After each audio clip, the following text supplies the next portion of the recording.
Hello, in this very quick video, I want to talk about parenting with your husband, so co-parenting with another partner. It's very, very important to me that my husband and I have a strong front for our child.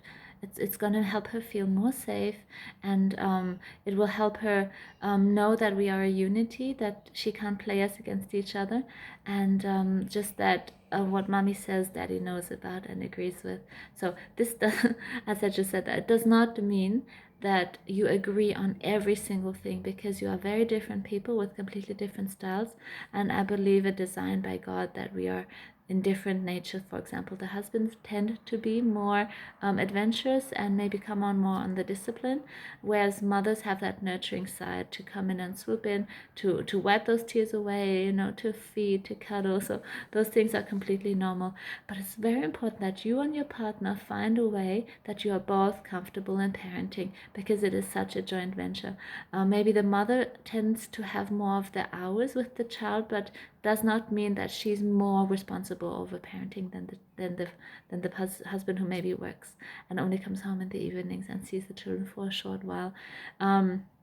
The thing again is, there's no fixed answer for what is right. It's so important that you as a family figure out what is right for you, because you'll be hair-raisingly shocked at what other people do.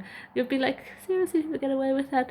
Yeah, they do get away with that, and the children turn out fine as well. So there's no right or wrong answer. There are so many approaches to parenting which are still okay. Some people love it rough, some people like it more outdoorsy, some people like it more punishment. I don't know, like that's not how we do it in our household. But what we have noticed in our household is that it's so important that we don't say you parent like that and I parent like that. It is so important to know of the other parenting style and to back that up and not to undermine.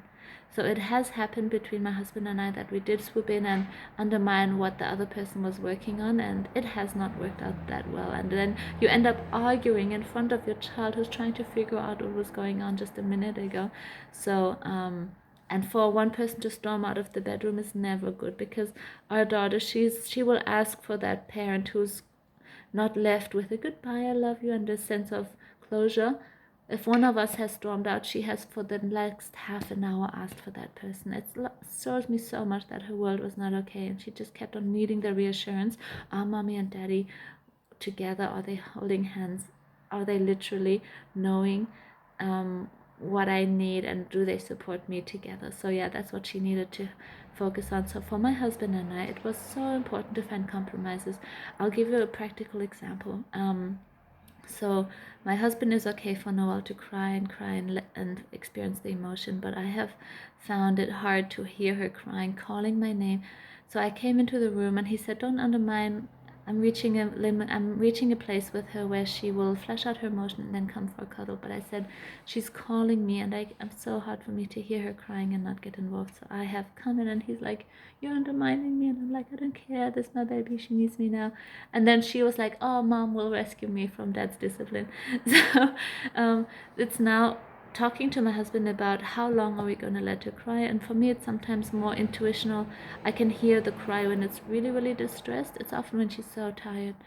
She can reach the screaming, and I think during that time she does not learn anything. I think children learn best when they're peaceful, when they feel understood, and when they feel heard, and when they're having fun. I think that's when the brain synapses take in the most information and build those connections that set the base for her future thinking. So stress and trauma is not a good environment for her to learn. And I'm not saying my husband causes that for her and forces her to learn while she's experiencing trauma. He doesn't even think the word trauma is anywhere close near our family. But I have heard her be beside herself, and I don't think in those times she's really listening to anything. And just that hug was what calmed her back and brought her back to base. So I'm not saying Tristan has to come on my side completely, and I don't want to go on Tristan's side completely. So we have to find a compromise, and we have to find a way to still manage to be like, "Hey Tristan, I'm coming in now. I'm going to give her a hug, but I'm going to repeat the thing that you had been trying to teach her." Or he will say, "Look, she's been crying for a minute or two. I think it's time to us as a family have a cuddle, and let that be, and maybe bring it up later once she's happy, to just remind her of what went wrong before. So those have been little steps we have actually found to come closer to each other. It's been so difficult to find the openness to be like, yeah, okay, I'm not against you, I actually want to do this thing with you. Since he's been saying that, since I've been saying that, we're taking so much more steps towards harmony in our family. And I think Noelle's learned that because her behavior's changed. Yeah, she's behaving so much better now. I hope this helped you. Speak to you soon. Bye.